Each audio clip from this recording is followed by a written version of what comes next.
Welcome to this week's Kimono Therapy Ritual to Process Life for Healing, Growth, and Self-Discovery. I'm your host, Christina. I've been assisting clients on their healing journey for over 2 decades now using psychotherapy and Reiki. And this week we are going to master conflict, and I'm going to share with you a very effective strategy for resolution. And even if you are fearful and avoid conflict resolution, you're going to learn this week how to change that. So for the longest time, I used to avoid problems and confrontations that came up in my past relationships because I didn't have the knowledge or the tools to realize they were opportunities for learning and growth. But once I discovered this exercise, it changed my perception of how to handle conflict when it came up. So, what are the 3 reasons that we avoid conflict resolution? We avoid conflict resolution because we fear confrontation, we worry about damaging the relationship, or we lack effective communication skills to address the issue constructively. Now, here's the thing about conflict resolution. More often than not, I've heard many of my clients say, you know what, I just want to avoid confrontation. But my question is, why do we assume conflict resolution is a confrontation? Well, the reason is because we associate it with addressing disagreements or differences, which can sometimes feel confrontational and uncomfortable. And however, conflict resolution doesn't always have to be confrontational, and it can involve open communication, empathy, and collaboration to find mutually beneficial solutions. So what are 3 things we can do to resolve a conflict? Number 1, we need to foster open communication. We need to encourage the other party involved to express their perspective and feeling openly while actively listening. Number 2, we need to seek compromise.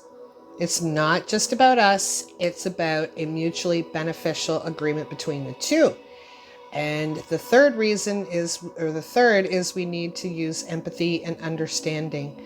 So we need to try to understand the other person's point of view and emotions, which can help in finding common ground and rebuilding trust. So here is the exercise to resolve conflict.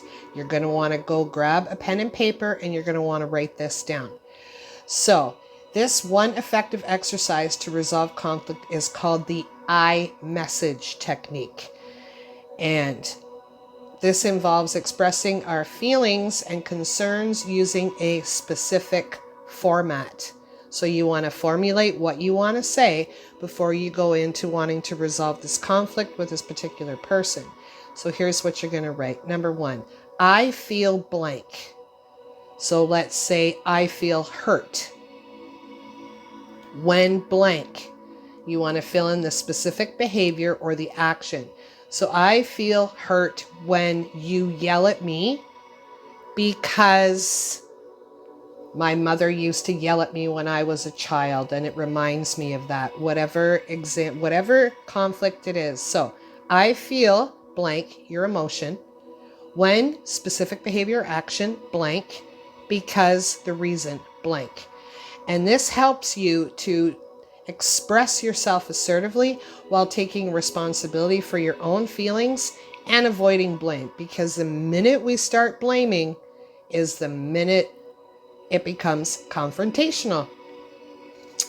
So once you've expressed your concern, what should you do?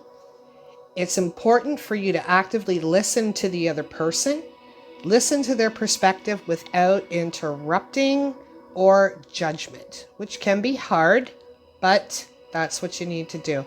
And after understanding their viewpoint, you want to work together to find a common ground and mutually acceptable solution through open dialogue and collaboration. And what does active listening look like? It involves fully concentrating on what the other person is saying rather than passively hearing the words. So that means paying attention to their words, their tone, and their body language. Then provide feedback to show you understand what they're saying, such as nodding or paraphrasing. And then you want to withhold judgment and avoid interrupting the speaker.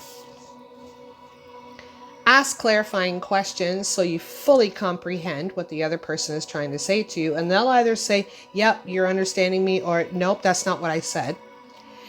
And then you want to reflect on and empathize with that other person's emotions and perspective.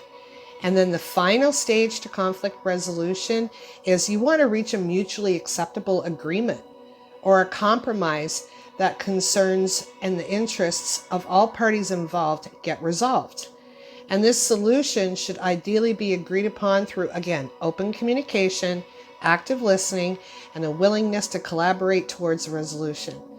So it's also important to follow up on the solution later on to ensure that you and the other person adhere to the agreed upon terms and that underlying issues are effectively addressed, right? Now, what if you can't resolve the conflict? Happens sometimes. If you can't come to a resolution, it's important to acknowledge that some conflicts do not require immediate solutions. And in such cases, it might be helpful for you to seek mediation, find a neutral third party, or agree on a temporary solution while continuing towards working on a more permanent one. So additionally, maintaining open communication and revisiting the issue at a later time can sometimes lead to new insights or opportunities for resolution. Now, what's the one most important thing to remember about conflict resolution? It's to approach the situation with empathy and a willingness to understand the perspective and feelings of all parties involved, yours as well as the other person's. All right, let's take a moment.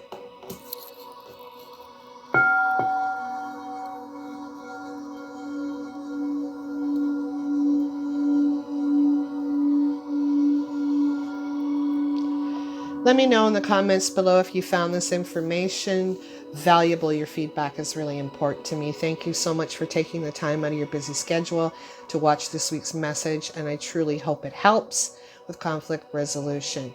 If you have any further questions or concerns, don't hesitate to reach out to me at kimonotherapy@gmail.com.